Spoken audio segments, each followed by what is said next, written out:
Good morning. What's going on? Welcome to Morning Coffee with Coach Courey. I am Coach Courey. I'm super excited to be here with you this morning. Grab your cup of coffee, grab a notebook, maybe a pen or pencil, or if you prefer to maybe take notes on something like your Google document. Let's grab it. Let's get settled. Grab some headphones. I got a really good episode for you today. It's definitely going to be longer. So probably looking at the hour to hour and 15-ish range, hopefully not quite so long, but somewhere around that hour mark. So of course, feel free to split it up, ingest a little bit here, have a break, and come back to it a little bit later. If I can keep your full attention for the whole hour, that would be amazing. I have some really cool stuff that I'd like to talk about. And really, it's just like prompting you to think about some things and to start to view your nutrition and your behaviors around your nutrition, of course, in a little bit different way. So I'm going to challenge you here today for sure. Let's get ready to do it. So today's episode is going to be called Nutrition Then and Now. And what I'd like to do for you here today is kind of bridge the gap between what we've done in the past and what we're doing right now. And I'd like to give you a little bit more history and a little bit kind of wider lens into the nutrition field in general. So kind of starting with where we've come from, like I said, to what it brings us to where we're at now, and these things that have kind of happened along the way that absolutely affect your nutrition. They affected my nutrition until I kind of learned and tried other things. And so that's all I'm encouraging you to do here. I'll be fully transparent and let you know that I'm going to absolutely encourage a high fat, lower carbohydrate type diet throughout the podcast today. But without knowing whoever you are, viewer, without knowing your specific needs, what I'd like you to understand is that nothing that I say in this podcast over the next however long hour or so is intended to be taken as formal nutritional advice. I do not recommend that you take something that I'm saying and go ahead and make a change to your diet and start doing something else. Without meeting with you, without understanding a little bit about your history of your health and your nutrition, as well as your goals and what you're already doing, your current behaviors, I could not possibly give you a nutritional recommendation. And so I just want to state that very clearly. That goes for this podcast. That goes for really any video or link or article, anything that you see that I post on social media or on LinkedIn, which is a social media, right?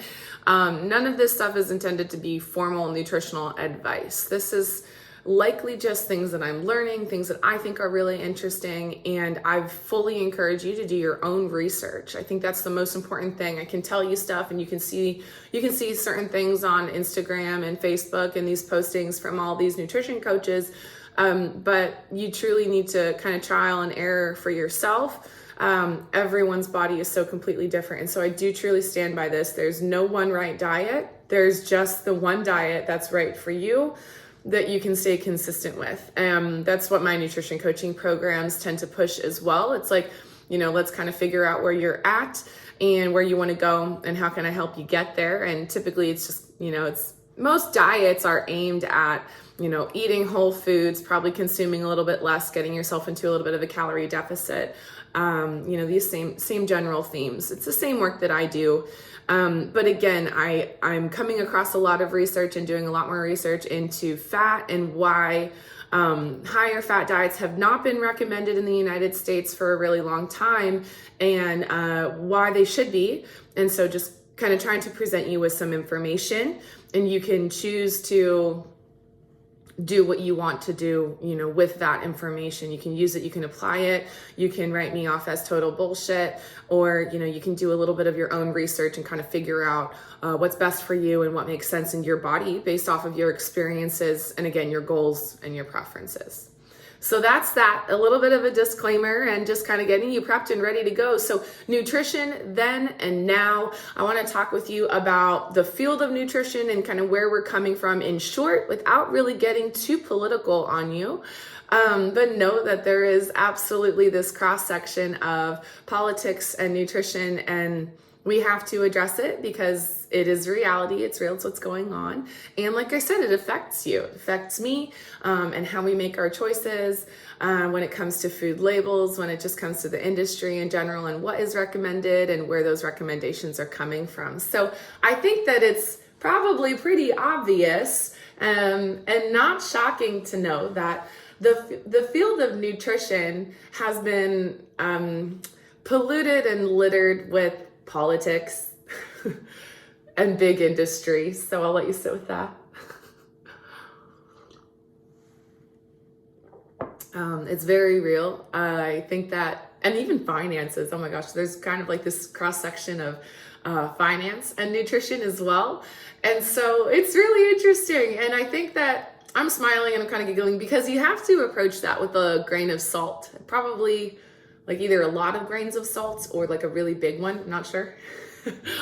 Like you just kind of have to approach it almost with a sense of humor, because what I'm learning, it lights my fire. It absolutely makes me passionate. It makes me, sit down and do things like this and bring you information and, allow you to be educated and allow you to form your own opinions. And again, it's that trial and error. It's like, try it out. Like all you could do is try it out. Any diet that I recommend is definitely not going to be worse than what the government's recommending. So it's like, hey, this girl's saying higher fat, lower carbohydrate, like give it a try for 2 weeks, see how it feels. And if you feel worse than your carbs, or if you feel better than your carbs rather, then keep it up. And if you feel worse than with carbs, then, go back. So anyway, so the field of nutrition has been pretty littered and muddied up with politics and big pharma, food industry, and I would say financial industry as well. And so naturally, we kind of already know this, right? It's hard to find actual scientific information because these big companies, the pharmaceutical companies, pay for that research and therefore it's biased, and they're often manipulating those studies to make it look like the way they want it to look like and to get the results that they're looking for. So I think, it's good to know that right off the bat. I would say big names like Coca-Cola, there's like sugar foundations and things like that, refined carbohydrate boards and things like that pay for these studies that say, yeah, low fat, high carb is the best diet for you. And what we know now is that's simply not true. So I'm going to take you back in time then, we'll start with the history here a little bit. And a name that you're going to hear a lot in association with the field of nutrition is Ancel Keys. So I absolutely can't, talk about the history of nutrition without talking about Keys. A really common contribution to nutrition. First of all, it's the diet heart hypothesis, and I'm going to go into detail there. But Ancel Keys also created K rations for the Army. And so you've probably heard of K rations. In dire situations, you can tap into these K rations and get nutrients. And so this was a really big deal, and this really cemented Ancel Keys's kind of footprint in history, his status in history. So he really introduced Americans to the field of nutrition, and his biggest study and his biggest claim to fame is the diet heart hypothesis. And this single hypothesis is what the last, we're in 2022 now, so 60 to 70 years of nutrition has been nutrition guidelines, the AHA, the American Heart Association, the NIH, all of these, the National Institutes of Health, all of these, a lot of these foundations were founded on the principles that came out of Ancel Keys' studies during the time of this diet heart hypothesis. And essentially what Ancel Keys' studies showed was that if humans eat high amounts of saturated fat, they have a much higher risk for coronary heart disease. And so this heart disease was the biggest issue in the time. And Ancel Keys, I love that he had this idea of going after the nutrition. It's like, these are lifestyle factors that we can control. And if we're looking at how the diet has changed, or the human diet has changed, especially in America in the past, 60, 70 years, and even before then, there's big differences, big changes in the way that we've eaten, going from whole foods that we could farm ourselves, which includes meat and vegetables, to highly processed foods, because it became more affordable. And so, these solutions, they were truly solutions, processed foods, foods with longer shelf lives at lower prices and things like this. we can understand where it came from. You can kind of start to look at it like, well, American households needed to eat, and they needed to eat they needed to feed their families, not eat their families. They needed to feed their families. And so you can start to understand where that's coming from. But unfortunately, the studies, like a quote unquote, the studies behind Ancel Keys's argument that the diet heart hypothesis really had no basis. They were poorly done. Limited data, little to no data references or data points, no consistency, manipulated data, truly looking at, country data that would only support that hypothesis. So highly biased, disorganized, and in short, not real science. Over the years, this has been the theme in nutrition science. These test runs that we're going, these clinical trials, if you will, which they're not on par with the clinical trial. So just know that anytime your doctor prescribes you a pill for anything, that pill has undergone really intense clinical trials and peer reviews. And there's a certain way, to bring a drug onto the market. Well, the argument amongst nutrition scientists or nutritionists has been, hey, there should be a peer review and a clinical trial for any diet that we fully recommend to the American population. And so what ended up happening, in short, I truly don't want to get too much into the politics here, as I know that we'll touch on them again and again throughout this podcast, this episode. But essentially what happened was the government intervened, was able to really grab onto this diet heart hypothesis as evidence to set a standard or a guideline, a nutritional guideline in our country. And so what we end up with is the food pyramid and these guidelines around consuming what is essentially equivalent to massive amounts of carbohydrates, extremely low amounts of, dietary fat. And now, after 50 and 60 years of this diet being the number one recommended diet, our food labels are created, and those recommendations are all based off of these guidelines. School lunches, if you have children, then school lunches and school menus are also based off of these dietary guidelines. If you're maybe a family who relies on government support and meal plans, then your meal plan is derived off of these guidelines. And the big one here is our military. What our military eats is based off of these guidelines and as well. And I'll let you know that we have a huge epidemic of obesity in our military, as we do across the country. And so what this has turned into is, we kind of attached ourselves, our government attached to this diet heart hypothesis, created these guidelines. And what I would argue, and this is going to be my opinion now, my opinion based off of what I'm studying and what I'm observing, is that now actually our government has run one of the longest trials for this diet with the most individuals adhering to these guidelines. And what do we have? We have epidemic in chronic disease, epidemics in all of these chronic diseases, right? Type 2 diabetes numbers have shot up, pre-diabetic numbers have shot up, metabolic diseases like depression, anxiety, OCD, ADD, these things are all very, very largely impacted by the food that you're putting in your body. And so if you've watched previous episodes or if you've watched any other videos of me, you'll hear me talk about this developmental pyramid, the pyramid of development. And that's an idea that's truly from CrossFit. CrossFit kind of has this, they have their whole thing. I mean, dive into it. It's great stuff.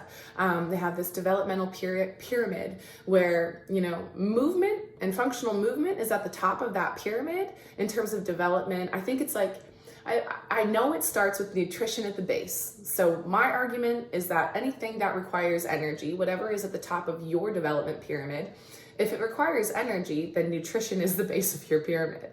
Argue me though. I would love to hear about a goal or something that doesn't require energy, that doesn't require nutrition to be the base of your pyramid. So absolutely challenge me here. Let me know. So CrossFit's kind of come up with this. And so when I start to think about, adhering or not adhering to these guidelines, I mean, I have experience doing both. And so that's really what we're going to get into talking about here soon, as well as a little bit more anecdotal evidence just from me personally. And again, just helping you understand a little bit more of why I think the way that I think and why I'm going in the direction that I'm going.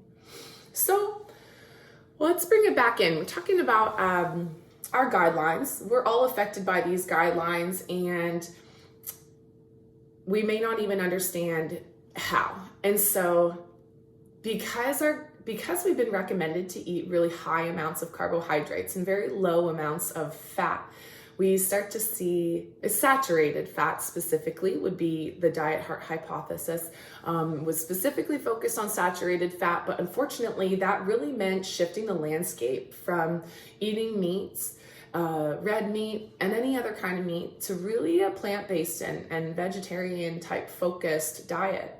And so this naturally brings your fat intake really low, and shoots your carbohydrate up really quite high compared to 80 and 100 years ago. I mean, if we're just looking at human history. I'll also say, I'll go off on one here really quick. I have a hard time with kind of like that Paleolithic, like this is what our ancestors did. I think there's absolute value, and I do really enjoy studies that go back and look at what we've eaten and looking at, Native populations and looking at Native American populations or wherever. Native populations have really interesting diets, and know that in our first world where, we eat the way that we eat here in the US with all these packages and boxes and processed goods and labels, there are still populations of individuals living on this earth who don't even know that we exist.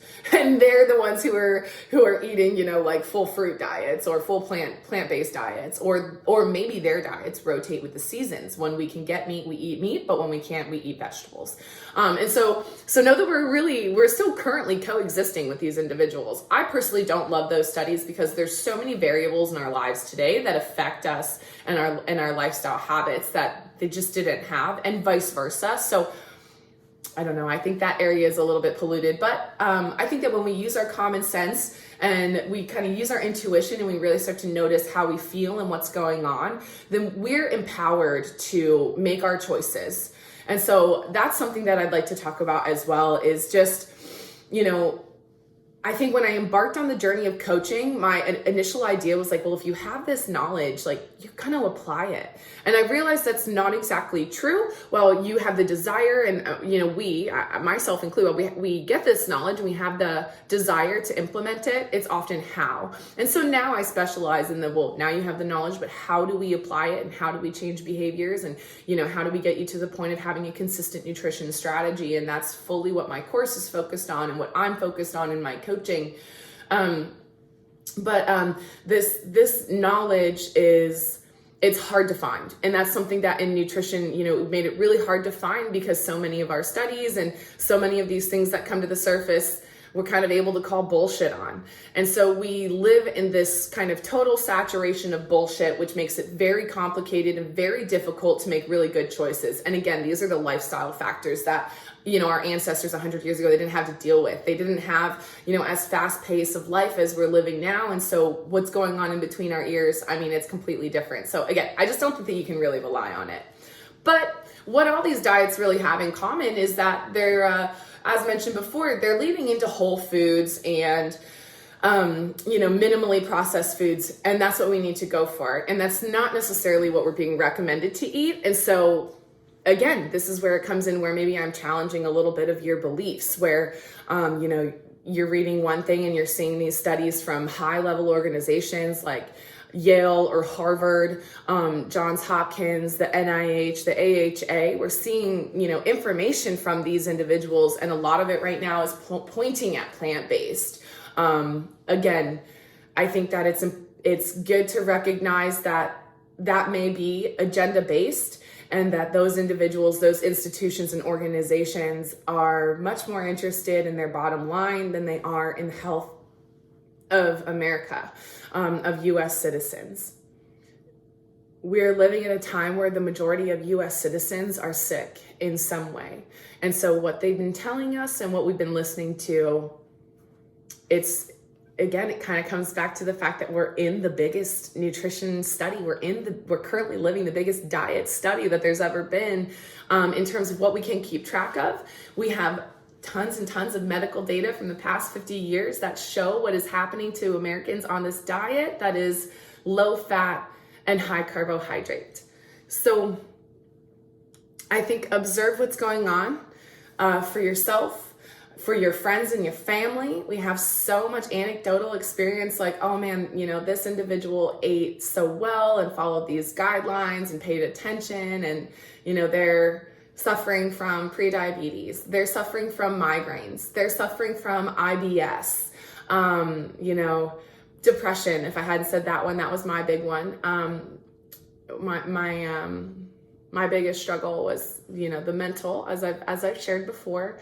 And so you have the data and you have the information because you're living it, right? Unless you know that you've been intentionally doing something different. You're here or you're listening because there's probably something missing in your nutrition. And again, what I'd like to do is help you fill in those gaps and just give you this information. Now you get to go fact check me and call me out and let me know what I got right or wrong. But I have a lot of confidence in what I'm saying and in the research that I've done. So anyway, as we're 20 minutes in, I appreciate you hearing me out. So I'm going to bring you up to date about kind of where we're at right now. That's a little bit of the history, and I think it's very important to understand those things, like good to know, need to know type stuff. I've touched on a little bit of like we're kind of living in this oversaturated world of the bullshit. And if you're familiar with CrossFit, Greg Glassman referred to it as the mess. He was somehow more reserved than me in this moment, but I think it's just BS, okay? You walk into the grocery store and, it's the Halloween candy, like 2 feet in the door. You can barely even grab a cart anymore before you're, neck deep in chips, candy, processed foods, right? It's on TV. I don't have we stream a lot, Hulu and Netflix or whatever, but we're on YouTube a lot. We're growing our knowledge or watching podcasts, and those, we don't have control over ads. You just get these ads that pop up, right? Like you're putting a video on YouTube and you're like, yeah, give me paid advertising, and they benefit from that in some way, but they don't, I don't think that they're choosing what ads show up for us as consumers. Our ads are based off of our data and where we've been before and what they think matches with us best. So when we see those ads, and I get this, I get the junk food ads, I get the prescription drug ads, and so we're surrounded, we're saturated, we're like fully immersed in this world that is like, eat lots of carbohydrates, eat lots of refined seed oils. Y'all, I haven't even gone much into seed oils yet. I feel like I've been just like busting on carbs this whole time, but it's carbohydrates, it's refined carbohydrates, it's seed oils, canola oil, rapeseed oil, safflower oil, sunflower oil, all of these things, they're terrible for us. And this is what our government has pushed from eating red meats and healthy animal fats to eating these processed plant and seed oils and the refined carbohydrates. And again, look around, look at this experiment. It's not doing very well, right? Like these aren't the results we were looking for. We are not reducing heart disease. We are not reducing chronic disease. These numbers are flying up on a daily basis. And the healthcare spend on these chronic diseases that are actually curable, they're preventable, the spend is outrageous.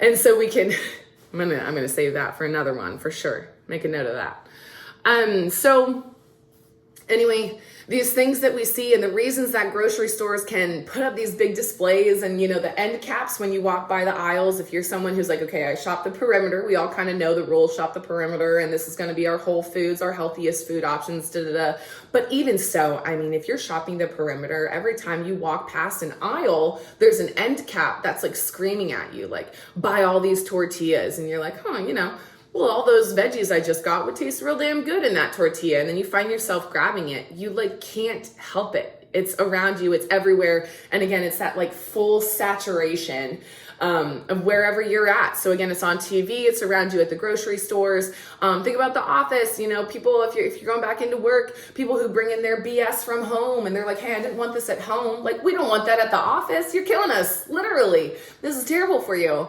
And so it's just, it's about recognizing these things and then taking back control. So like first, let's just learn it. Let's observe it. Let's notice it. And so hopefully what I'm doing is just pointing it out for you so that you can start to recognize it for yourself. And then you can start to make changes, or you can seek help, whether it's from me or another coach or another, maybe someone in the medical field that you trust. someone that, takes care of themselves so that they can take care of you. That's the kind of help that you're looking for. And even that is lacking in this country. I don't want to talk too much about that. I have utmost respect for healthcare professionals, and I truly wish that there were different circumstances for them to operate under, because they're in a very difficult situation with what the landscape is, and I know they're doing the best with what they have. So always respect there. I want to personally see a doctor that takes care of themselves. I want to see someone who can help me adjust lifestyle factors and live my best life, live the highest quality of life while still enjoying my humanity and indulging occasionally when it's appropriate and when it's well thought out and planned for. And so I think that's maybe my little 2 cents there. It's not something that the health industry itself is within control. It's those who own the health industry right now. And they're really the ones who I think that we all know that I'm talking about here. So another really important thing that I'd like you to understand about the food service industry, food industry right now, is that industrial food processors are absolutely catching on to the fact that you're tuning into people like me who are telling you the truth, and you're smart and you're confident and you're strong enough to go out there and find this knowledge on your own, and a lot of us are. And so what they're trying to do is this food industry is truly trying to trick us into eating their processed foods and their BS. And so I've seen some really good stuff in the media lately. I'm going to sip that coffee. Damn, take a breath, Coach Courey.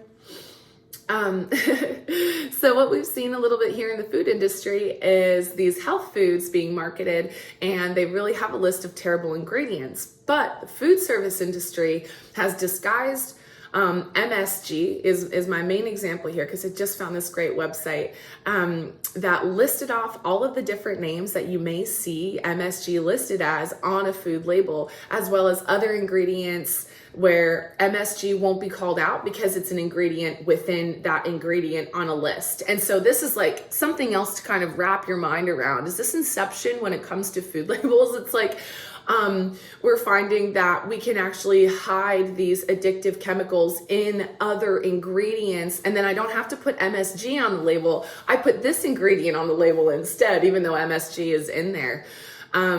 And so we're experiencing, a host of issues from these chemicals that are now hidden within other chemicals in our foods. And when these chemicals are pulled out of like corn and soy and things like that, not only are we getting a really high concentration of them, we're getting sick because of that high concentration. And so there are toxins in those plants that the corn, the soy, as well as a host of other plants that are truly trying to kill you. And this is if you tuned in a few weeks ago, maybe a month ago now, to Dr. Anthony Chaffee talking about plants are trying to kill you. The ingredients that they're putting in these foods, it's the same. These chemicals attach and bind onto your cells. They prohibit proper communication, cell to cell in your body, which on a larger scale becomes system to system. They mimic other chemical compounds in the body. And so I think a really common example of that one is going to be soy, where, if you eat so much soy product, you're essentially getting a protein that mimics estrogen in the body. We know that men can develop lots and lots of issues from that high soy diet if it's not fermented. And we know that, women can end up with an array of complications as well, because it throws off hormonal imbalance. What's good to understand too is there's no such thing as a chemical imbalance. And actually, as crazy as Tom Cruise is, back in the day going through all of the Scientology stuff, God help him, but he released a video where he was like getting really into his health and really into diet and nutrition and things. And to be fully honest with you, I don't know what his diet was. I'm not promoting what his diet was. I'm promoting what he said, I guess. But he talks about how there's no chemical imbalance in the body. We all went through basic science and we understand homeostasis We know that our bodies are working very hard to keep us at this state of normal all the time. And so when we eat something, when we drink something, when we ingest anything, smoking it, taking it through a pill and other ways, this alters your body's chemical composition. And from there is a host. There's just a series of all kinds of chain reactions. And if you're a nerd like me and you're in this stuff and you love it, this is the part that you love, is all of these reactions that happen, whether it's to get you energy, whether it's to digest your food, it's to take care of the metabolites from that food. There's all of these amazing things going on in the human body. And so when we're healthy, our bodies are working pretty minimally to keep us at that homeostasis. And we can do things like go for a day-long hike. We can go for a 30-mile bike ride. We can go for a 10K run fast.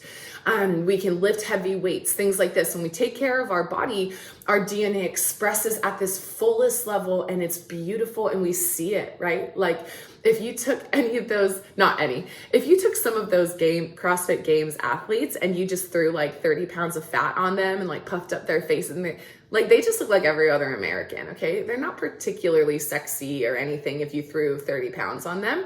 But when you see someone's DNA expressing at the fullest, and you just know you're looking at what is the definition of health and wellness, and within reason, I'm not kind of blanket statementing here, but I think you understand where I'm going with it. When we see that, we know that that's health, and there's a reason that we kind of strive for that. And I know that a lot of my body image issues and my eating disorder issues were stemmed from me kind of like seeing these, like what these people look like, and thinking like I should be able to get there if I restrict calories, if I eat a more plant-based diet, if I remove fat from my diet, right?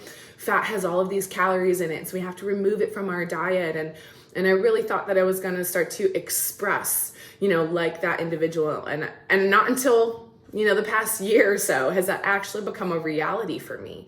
But more importantly, I'm clear in the head, and I'm able to, control myself and help make good decisions that align with the type of person that I am. So we're fully saturated. It's all around us. It affects us everywhere. And so it's very important to talk about. It's just important for you to know.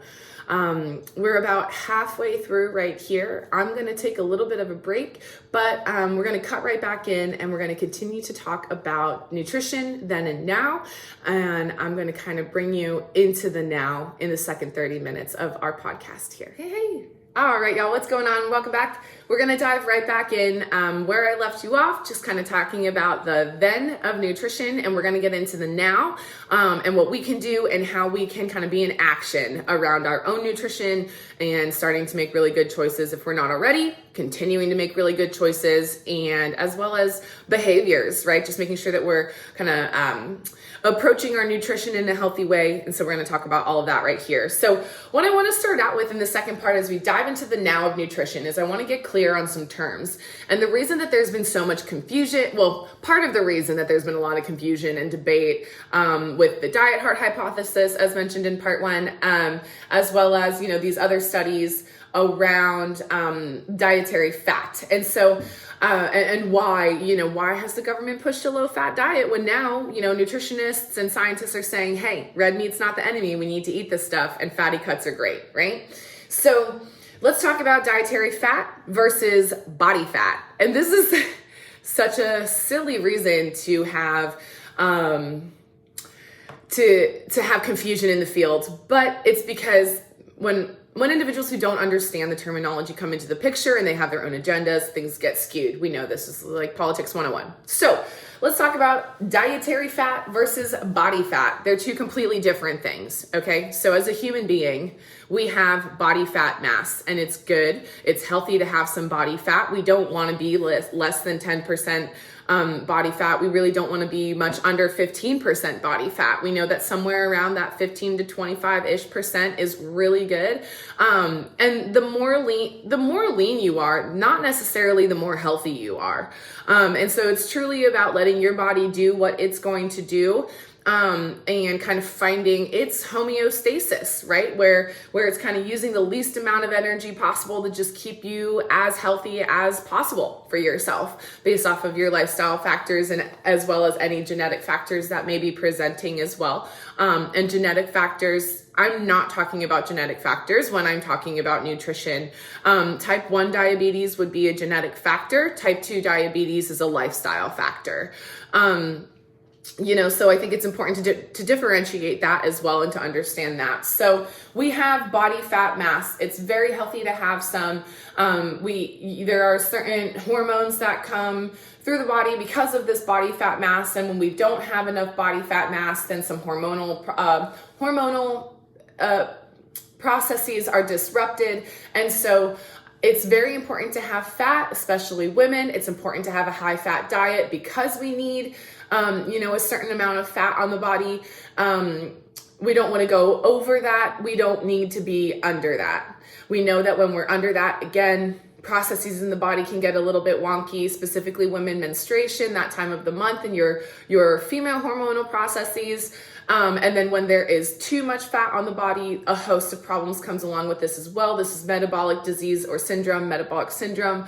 And it's essentially just saying your metabolism is not functioning the way that it should be. There's an opportunity here. That's it. Dietary fat now. So that's body fat mass. Dietary fat is literally fat that you find in your food.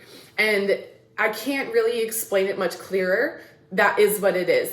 There's two different types of fat. We call it the same thing. Body fat mass, that's this stuff, right? Like I get it up my little armpit. I always keep a little bit right here on my belly for extra fuel when I need it on long runs, rides, and hikes. And then dietary fat, it's what I eat. It's what I put in my coffee, right? Full fat creamer, whole milk. That fat on the edge of your ribeye. We're talking about butter. I'm talking about eating the whole entire egg because you need the egg white and because you need the yolk. The yolk, that is your fat. That's cholesterol, right? That's been a really common theme. And cutting out cholesterol is cutting out eggs or egg yolks. It's just not the way that it goes. And I'm going to explain why here in a moment. So that's dietary fat. We understand what it is. So now we have two types of fat. We've got fat that lives in the body, and then we've got fat that we drink or eat. Dietary fat, body fat mass. They're two different things. We have cholesterols. We have serum cholesterol, which is the cholesterol that we can measure in our blood when we go to the doctor.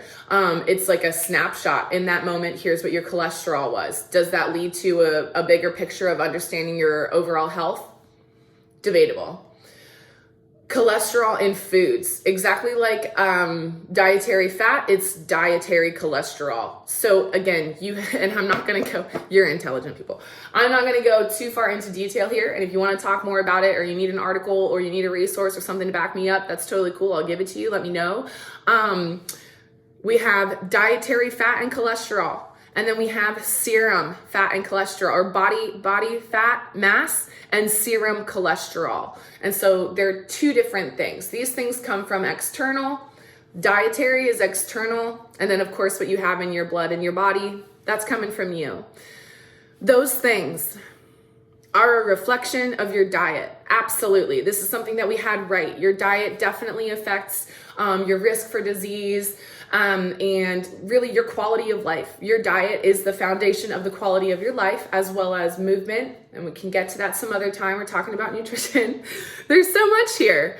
And so when you eat dietary fat, if you're following along on my journey at all a little bit, maybe you didn't know, I'm confessing it right here again. I am full carnivore. So what I eat, more than 80. I'm 90-10. I'm 90% carnivore and 10%, maybe I'll try something that's not carnivore, but likely I'm going to skip it.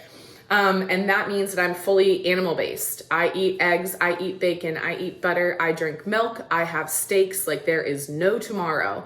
We smoke brisket, we smoke burgers, we smoke pork. We'll do some white meats. And we just got to make sure we're getting the right kinds of fats. So my fiance and I now for the past, it's getting there, maybe 2 months or so, we've been primarily eating animal products, and we've personally, and I could say this personally for both of us, we've never felt better. And so anecdotally speaking, I have not had blood taken. I monitor other things than blood markers for my health, and that's my choice. So when you When you eat dietary fat, just like when you eat carbohydrates, just like when you eat protein, when you eat dietary fat, it comes in your mouth and you chew it. There's your tongue, your mouth, the human body is an amazing machine.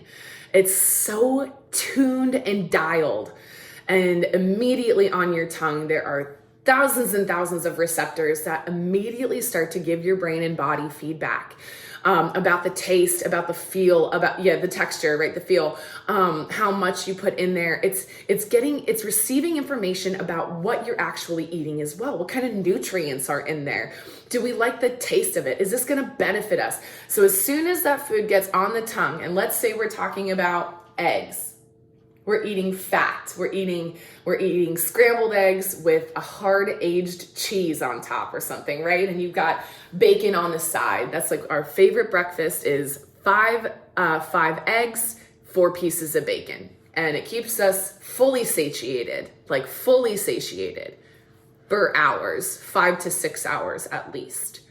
So we eat that fat, and the tongue starts to do its thing, and you're salivating, and you're not just releasing fluids in the mouth. It's starting to happen everywhere. As soon as you smelled the eggs and the bacon, your body started doing some digestive stuff. So that's really cool. It's just all of these messages, and you're constantly interacting with your environment around you. You have all of these receptors, and your body is so finely tuned and so ready and able to do these things. It is so awesome. So we're eating this fat, it comes down into our bellies. And again, just like when you eat protein and when you eat carbohydrates, once that fat gets into your body, there is a myriad of chemical processes that start to happen, and you digest this fat, and you either use it or you store it or you get rid of it when you're done with it.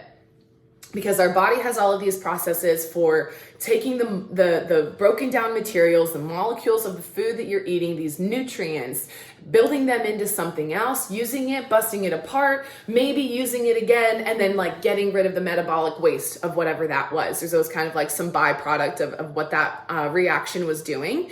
And so when we eat fat and when we eat cholesterol, I'm letting you know, scientifically speaking, we've known for as long as we've known everything about the human body right now, and this is an exaggeration, but we've known for a very long time that we break down fat just like we break down any of the other macronutrients.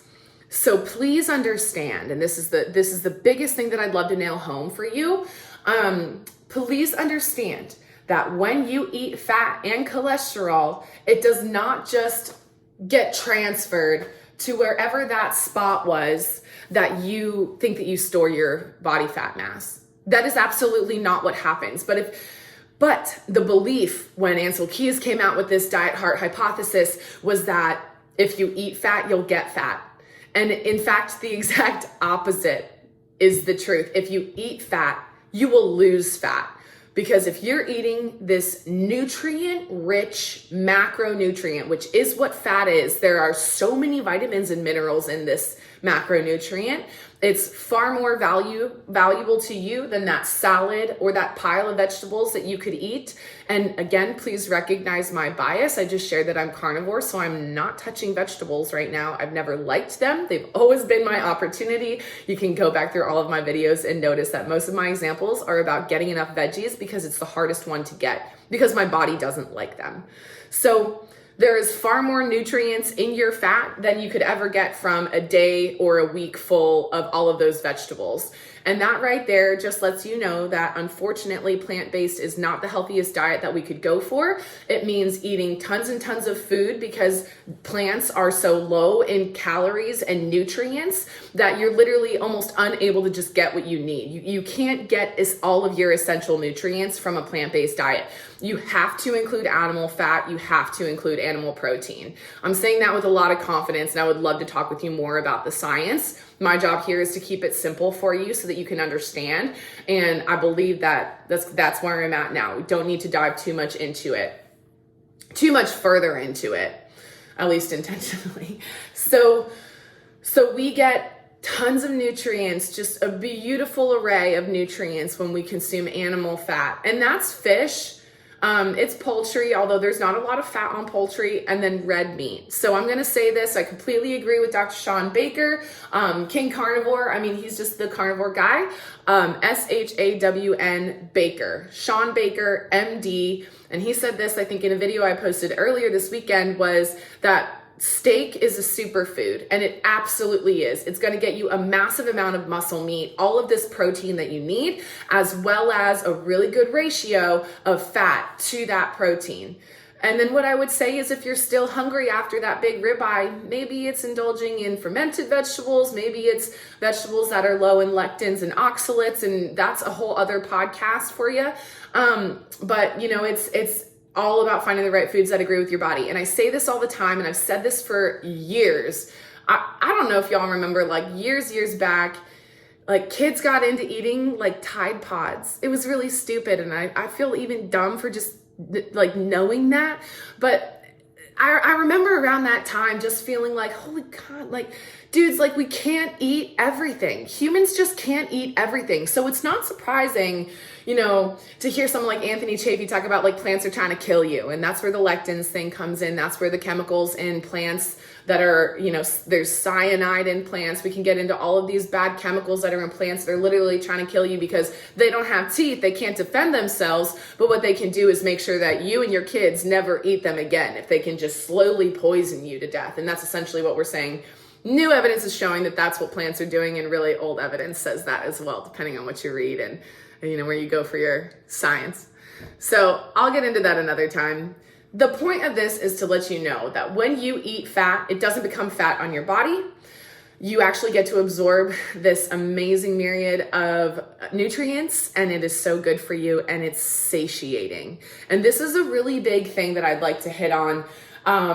I think that what we're finding in this American diet and these dietary guidelines is that this diet isn't satiating. How many of you out there have been eating breakfast already? You know, maybe you're finishing up, you got 3-4 more bites left of your breakfast, and you're already thinking about, what am I gonna have for lunch?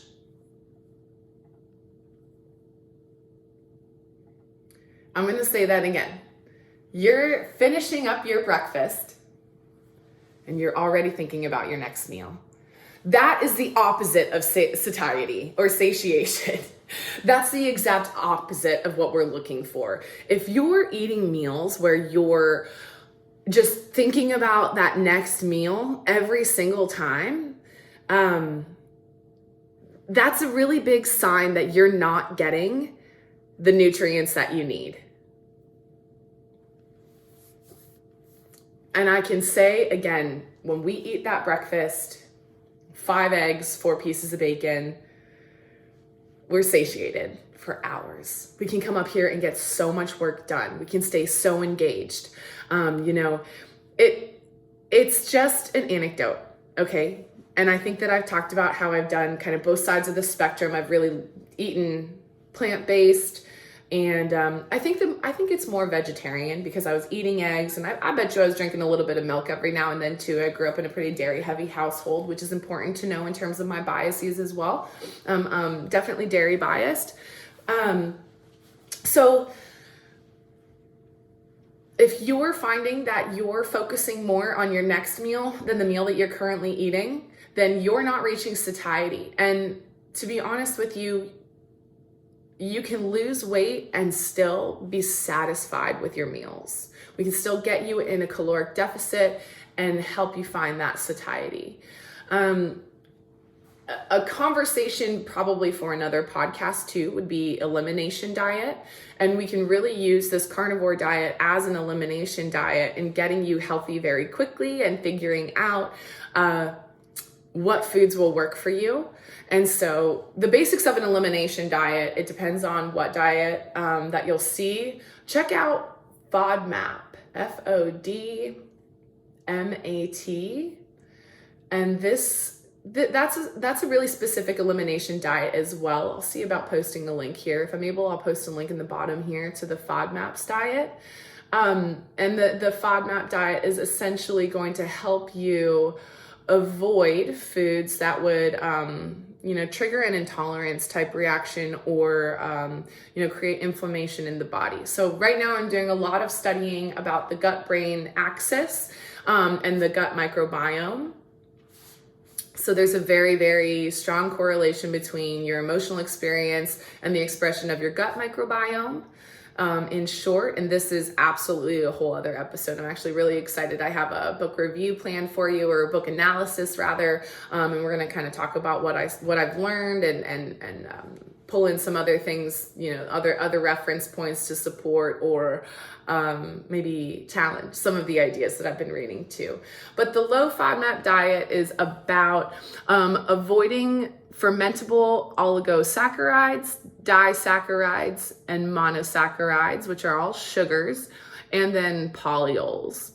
And that one I'll need to do a little bit more research into. I can't recall off the top of my head.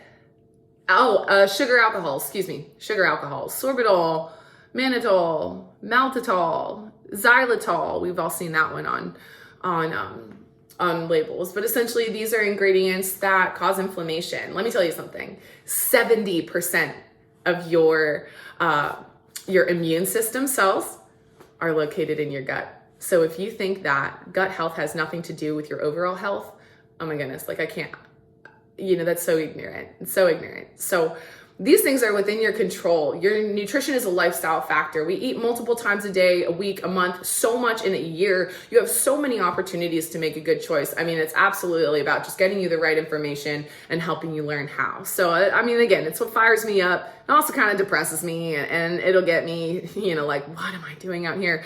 But yeah, this is good. This is real and it's what's going on. So we can use elimination diets to kind of figure out what works for us and what doesn't work for us.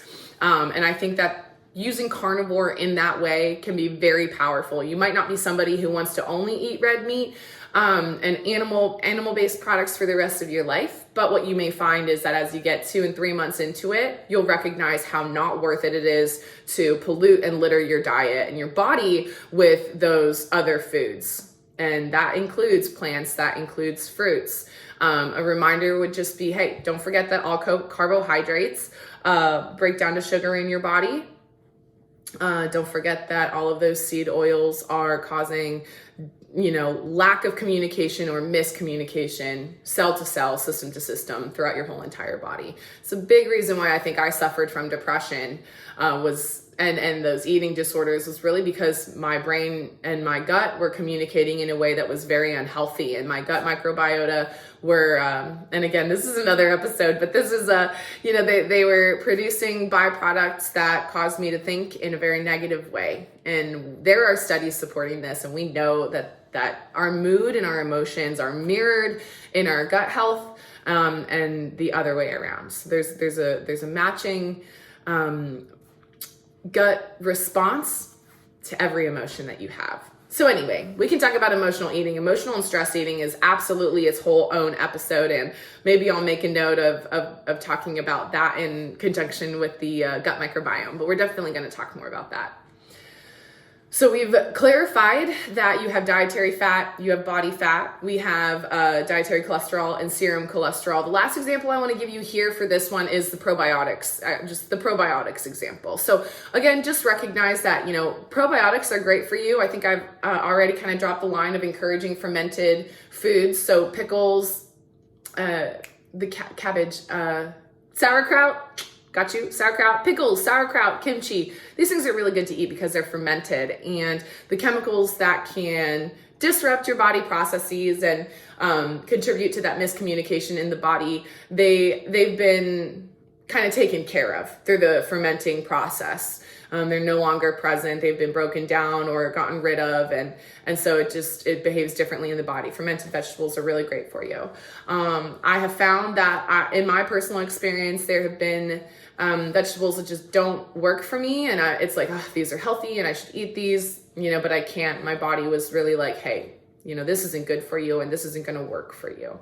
And I think that that's okay. And it's great to recognize that. Now, if you're someone who loves your vegetables and if they make you feel amazing, you should keep eating them.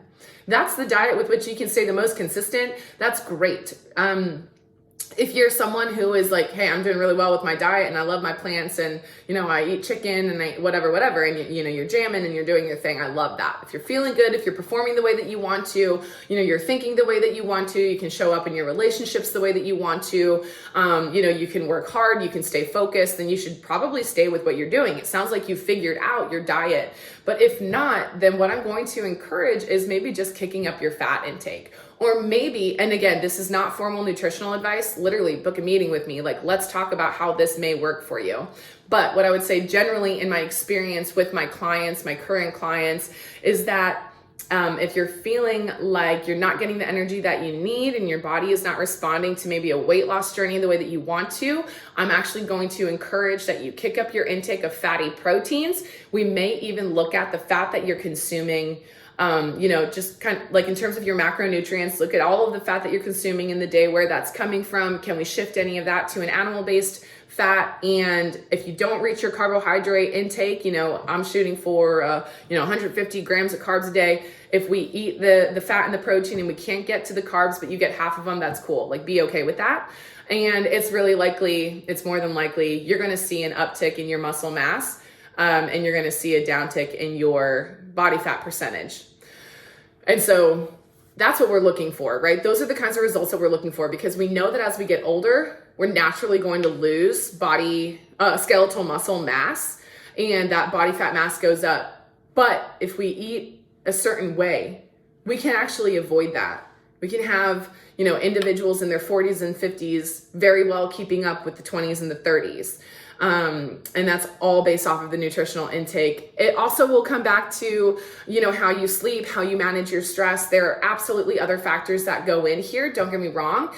Stress wreaks havoc in the body, and that's another lesson as well. But if we can do things that actively de-stress us, if we can get the right information, if we're okay to, trial and error with our nutrition, I think that, you'll find that a higher fat diet, more satiating, you're going to notice energy levels, you're going to change, you're going to notice body composition change, you're going to notice your mindset start to change, and truly all of these things will take a turn in the right direction, in the positive direction. So again, I warned you, I told you I was going to push that higher fat diet.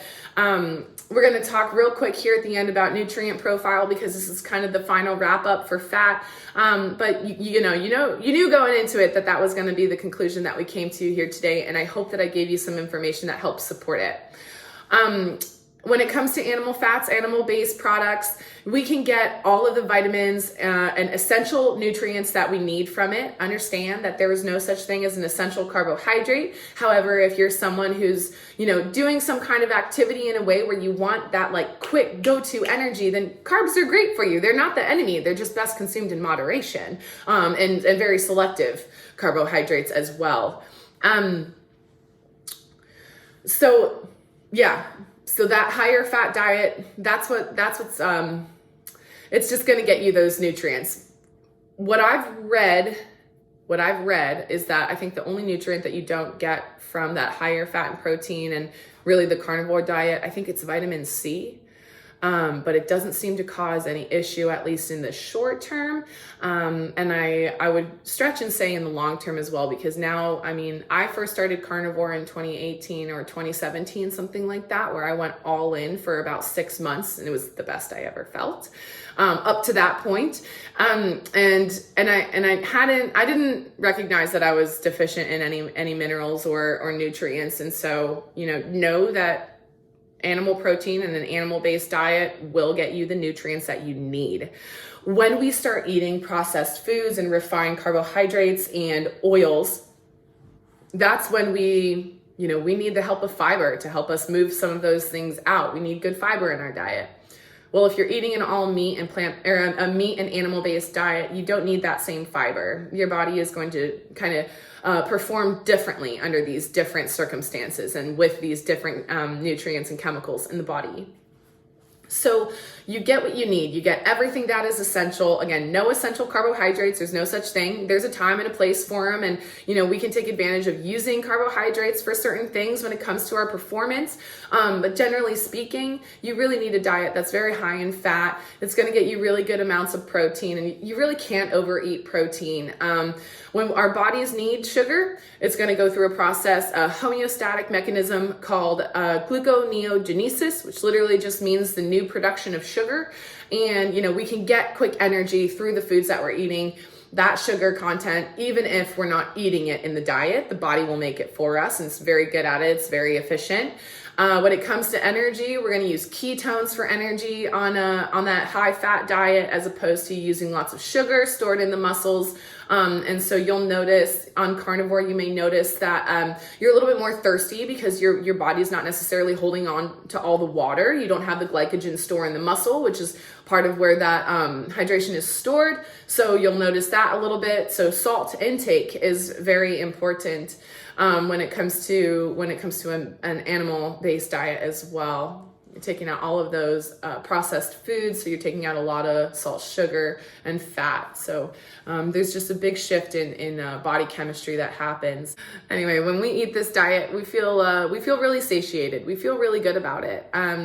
And I think, again, it's the trial and error. So give it a try. Don't give it a try. Hit me up. Ask for some support and whatnot, and I'll always have you there. I think that it's important to understand the history and kind of where the nutrition field has come from, kind of a egotistical, agenda-driven place, and it still is. And so it's important to get you this kind of information and to start to help you understand that there are a lot of ideas, and there's a lot of new science and information about this that will contribute to you feeling satisfied, feeling in control and confident of the decisions that you're making around your nutrition. And we can really start to make these changes in a low stress way. And so that's something that I want to hit on, as well as, get the support, get the help that you need, and do this in as low of stress as possible.